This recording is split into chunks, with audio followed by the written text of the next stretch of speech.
اور یوں دستور چلتا تھا کہ بادشاہی یہودا ابن یعقوب علیہ السلام کے خاندان میں رہتی تھی اور نبوت لادی بن یعقوب علیہ السلام کے خاندان کا ترہ امتیاز تھا۔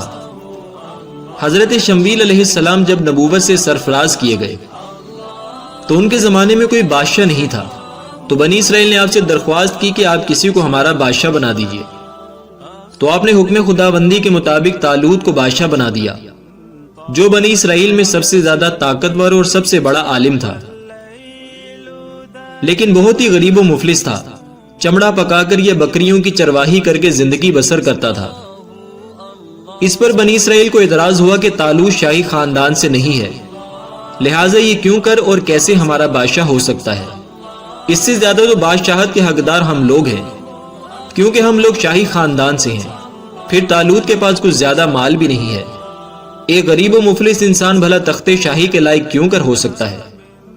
بنی اسرائیل کے ان اعتراضات کا جواب دیتے ہوئے حضرت شمویل علیہ السلام نے یہ تقریر فرمائی، جس کا ذکر قرآن پاک میں پارہ 2 سورہ بقرہ کی آیت نمبر 247 اور 248 میں کیا گیا ہے۔ ترجمہ قرآن ہے، فرمایا اسے اللہ تعالیٰ نے تم پر چن لیا اور اسے علم اور جسم میں کشادگی زیادہ دی، اور اللہ اپنا ملک جسے چاہے دے، اور اللہ وسعت والا علم والا ہے۔ اور ان سے ان کے نبی نے فرمایا اس کی بادشاہی کی نشانی یہ ہے، کیا ہے تمہارے پاس تابوت جس میں تمہارے رب کی طرف سے دلوں کا چین ہے۔ جب طالوت بنی اسرائیل کے بادشاہ بن گئے تو آپ نے بنی اسرائیل کو جہاد کے لیے تیار کیا، اور ایک کافر بادشاہ جالوت سے جنگ کرنے کے لیے اپنی فوج لے کر میدان جنگ میں اترے۔ جالوت بہت ہی قداور اور نہایت ہی طاقتور بادشاہ تھا۔ وہ اپنے سر پر لوہے کی جو ٹوپی پہنتا تھا اس کا وزن 300 رطل تھا۔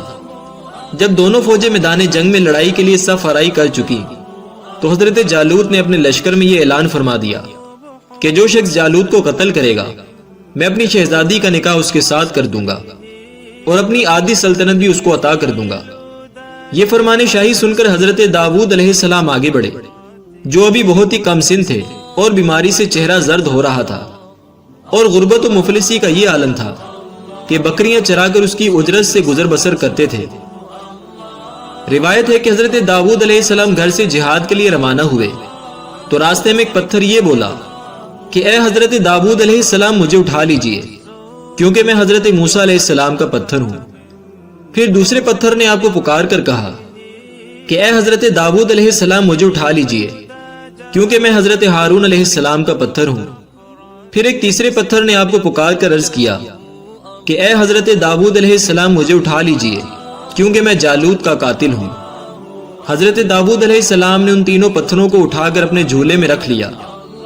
جب جنگ شروع ہوئی تو حضرت داؤد علیہ السلام اپنی گوبن لے کر صفوں سے آگے بڑھے، اور جب جالوت پر آپ کی نظر پڑی تو آپ نے ان تینوں پتھروں کو اپنی گوبن میں رکھ کر اور بسم اللہ پڑھ کر گوبن سے تینوں پتھروں کو جالوت کے اوپر پھینک دیا، اور یہ تینوں پتھر جا کر جالوت کی ناک اور کھوپڑی پر لگے، اور اس کے بھیجے کو پاش پاش کر کے سر کے پیچھے سے نکل کر 30 جالوتیوں کو لگے، اور سب کے سب قتل ہو کر گر پڑے۔